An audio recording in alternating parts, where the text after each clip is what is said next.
भारत का चांद mission Chandrayaan-3 step by step चांद की तरफ बढ़ रहा है।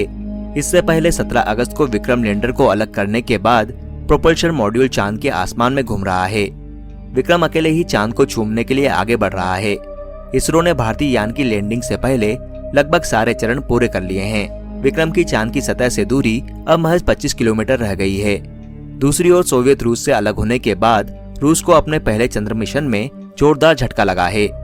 रूसी अंतरिक्ष यान लूना 25 प्री लैंडिंग कक्षा में प्रवेश करने की कोशिश में विफल हो गया। रूस का मून मिशन लूना 25 अब मुश्किलों में पड़ता हुआ नजर आ रहा है। रूसी यान ऑर्बिट बदलने के समय तकनीकी खराबी का शिकार हो गया। अभी साफ नहीं है कि असल में रूसी मिशन के साथ क्या हुआ। क्या रूस 50 साल बाद चांद पर उतरने की कोशिश में फेल हो गया? क्या लूना 25 क्रैश हो गया है? ये सभी सवाल हैं जो रूसी मून मिशन को लेकर उठ रहे हैं। तो चलिए जानते हैं इस बारे में। रूस ने भारत के चंद्रयान-3 की लॉन्चिंग के 1 महीने बाद 10 अगस्त को लूना 25 लॉन्च किया। भारतीय मिशन से 2 दिन पहले 21 अगस्त को रूस का चांद के साउथ पोल पर उतरने का टारगेट था। लूना को चंद्रयान-3 के साथ ही प्री लैंडिंग ऑर्बिट यानी कि चांद के करीब भेजने की कोशिश की जा रही थी। इसी बीच असामान्य स्थिति पैदा हो गई।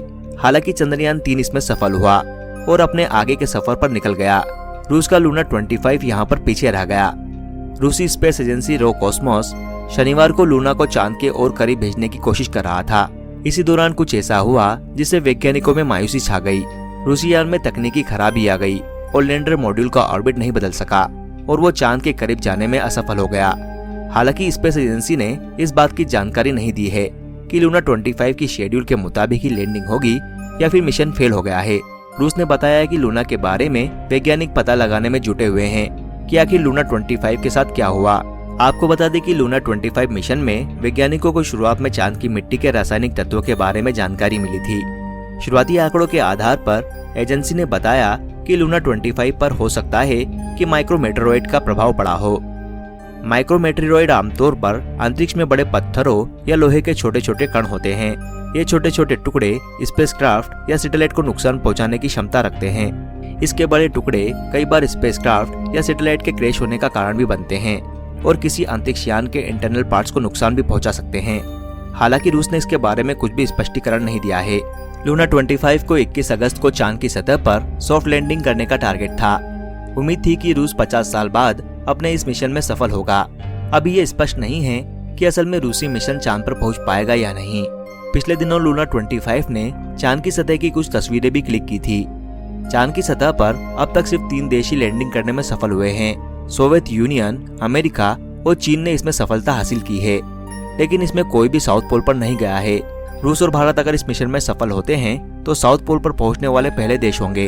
चूंकि रूसी मिशन का कुछ पता नहीं चल रहा है, ऐसे में भारत के पहले पहुंचने की उम्मीद कायम है।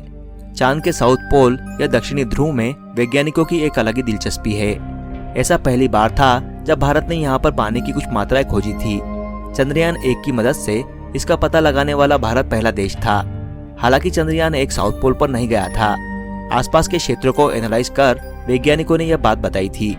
इसी क्रम में भारत ने चंद्रयान-2 भेजा, लेकिन लैंडिंग के पहले ही मिशन फेल हो गया। अब चंद्रयान-3 की मदद से उम्मीद है कि भारत चांद के साउथ पोल को स्टडी करने में कामयाबी हासिल करेगा। वैज्ञानिक मानते हैं कि हमेशा अंधेरे में रहने वाले दक्षिणी ध्रुव पर क्रेटरों में पानी हो सकता है।